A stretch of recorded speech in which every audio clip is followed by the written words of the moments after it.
may nag-ano sa akin, nag-alok ng ano, na magbigay dagdag na protection po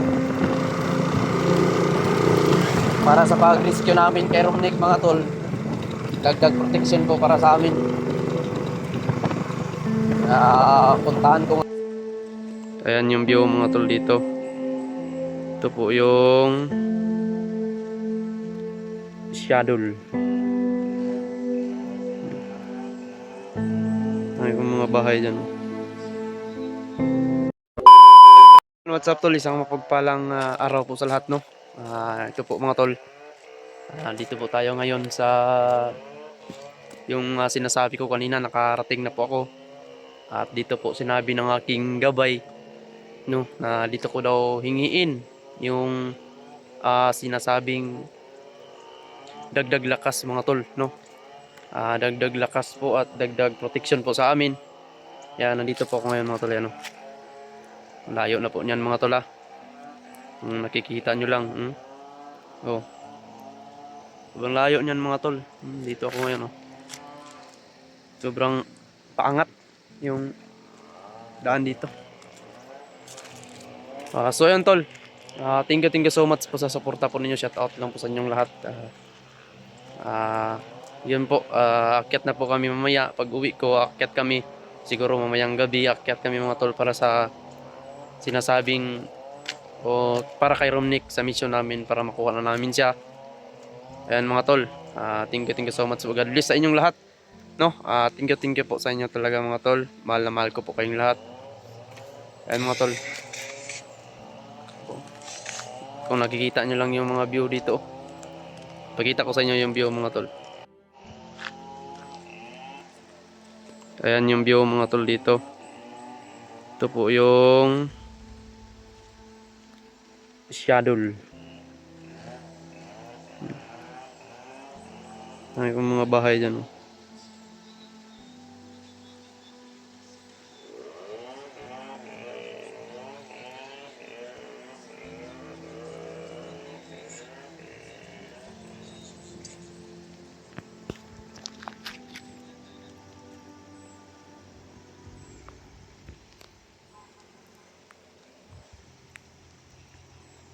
May paangat na motor.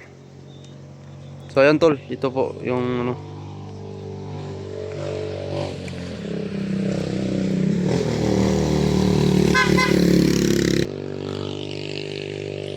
So ayun. Ayan tol. Shout out sa lahat po. Ito po, nandito na po tayo para palakasin yung ating anting dahil sa mission namin na napakadelikado. Kailangan namin mag-iingat. So ayun tol, dito lang siguro magtatapos ng video. Abangan nyo po ito mga tol. Thank you so much po sa inyo at maraming salamat mga tol sa suporta po ninyo. Mahal na mahal ko po kayong lahat. Mabuhay kayong lahat.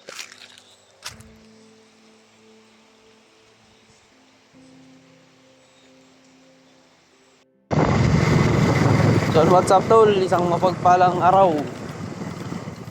Mayroon po tayong pupuntahan ngayon mga tol.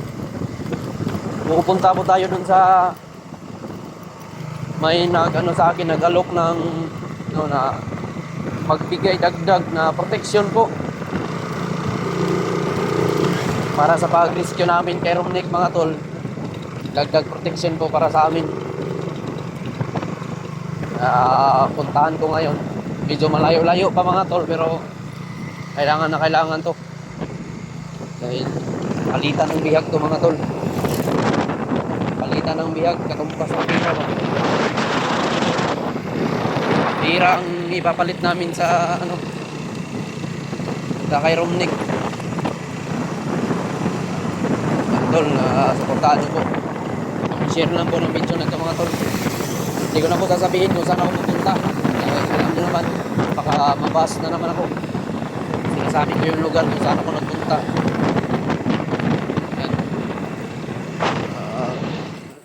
Medyo malayo pa mga tol. Kanina pa ako nagbiyahe pero malayo pa.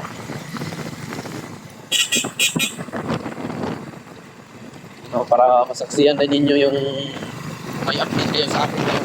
May update kayo para alam kong maraming nag-aabang dyan kung ano lang update. umakyat na ba kami. Di ba mga tol? Pagkatapos ng mission na yan mga tol, mayroon pa talagang kailangan namin iligtas. Sila Bidot. Lalo na nag-iisa ngayon si EJ. Si Bidot na biyag. Maraming mga hunters ngayon na mga tol, anong nangyari dyan na bihag. Ganda yung view dito mga tol, nakaka-miss pa. Ang sarap balik-balikan dito. Oo, yun lang talaga ang pinupunta ko dito mga tol, no? Yung may nag-alok sa akin, no, na dagdag protection ko daw sa amin sa pag-akyat, kaya walang pag-alinlangan, no? Puntahan ko agad. Kailangan kasi hindi madali itong gagawin namin. Oo, hindi madali yung mission namin mga tol, kasi may mga traidoran dito, kasi pira yung makikita nila dito. Alam nyo na mga tol, yung mga nakalaban natin o yung may hawak kay Romney, yung mga traidor, maging wise din tayo mga tol. Ibigay namin yung pira, hawak na namin si Romney. Pero bago nila kunin yung pira, hindi man na ibigay si Romney, hindi pwede yan.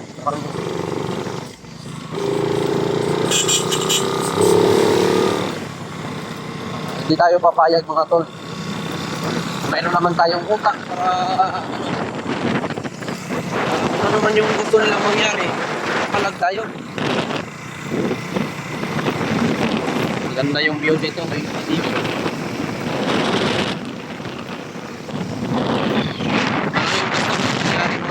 Papalag tayo. Hindi tayo magpapaapi. Diyan lang tayo ngayong na-argabyad. Ba yung katawan ni Romnick, pero ilang beses ako pumasok kung saan pinali si Romnick ko na to. Wala akong magawa kasi yung view, hawak na hawak nila. Pag inalaw ko si Romnick, alam nyo naman yung mga bandido, walang niya. Kung gusto nilang pumatay, pumatay yan. Kaya yun, pumayag ako sa gusto nila na hihingi.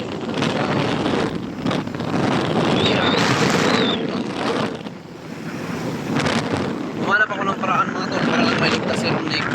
Medyo kapiki pa talaga ako ngayon. Kaya may tsan-tsan na ako nun. Punta ko na tol para ng paraan.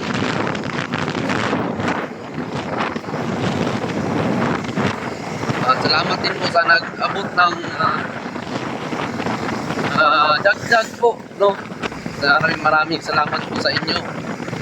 Nasa walang sawang suporta talaga hindi po yung makakalimutan mga tol. Dasal lang tayo palagi, no? Mag-success din tayo sa bawat natin pangarap o baga sa mga world ninyo. Lalo na sa mga nasa ibang bansa dyan ngayon, kung anong oras kayo dyan. Isang mapagpalang araw po sa inyo mga tol. Ingat po kayo dyan palagi, lalo na sa nandyan kayo sa malayo, malayo kayo sa pamilya ninyo. Ingat lang po kayo mga tol. Shout out lang po sa lahat. Shout out na pala kay Mama Praso Bravo. Shout out po kay Ate Mia. Shout out po kay Tita Feli. Shout out po kay Tita Uy.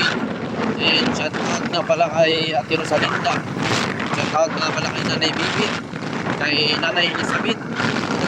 Shout out kay Sarah at kay Ate Huda po. Shout out po sa inyo. Assalamualaikum sa lahat ng nating Muslim dyan. Ingat po kayo palagi mga tol. Nabayan sana po kayo.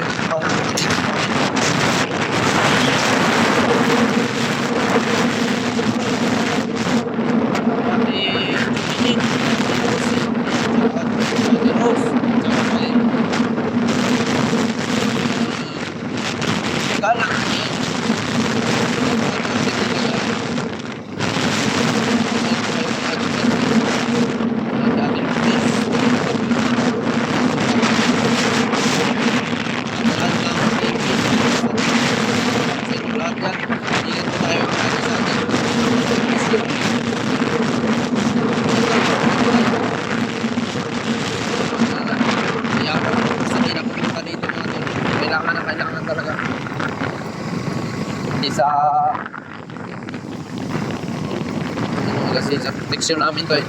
Kailangan namin ng proteksyon ngayon. Kasi parang pinapalakas ko muna yung anting-anting yung motor. Yung nagyaman. Palagpagan ko ng lakas kasi parang pumuspaw siya mga tol. Kulang ng karga ba? Kulang talaga ng karga yung anting-anting ko kaya pinalakasan ko muna ng kunti. Kasi kita ko sa performance ko ng anting-anting ko mga tol. Nung nagsagupaan kami nung commander na may hawak kay Ronnick, parang hindi talaga tinatablan, no? Kaya feel ko talaga mga tol na parang bumina yung agimat ko. Kaya pumunta ako dito para maragdagan lakas, para may panglaban na tayo. Lasan lang kulang dito mga tol. Malakas din dito.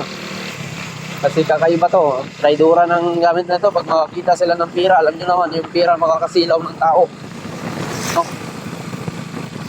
Kasi alam nyo,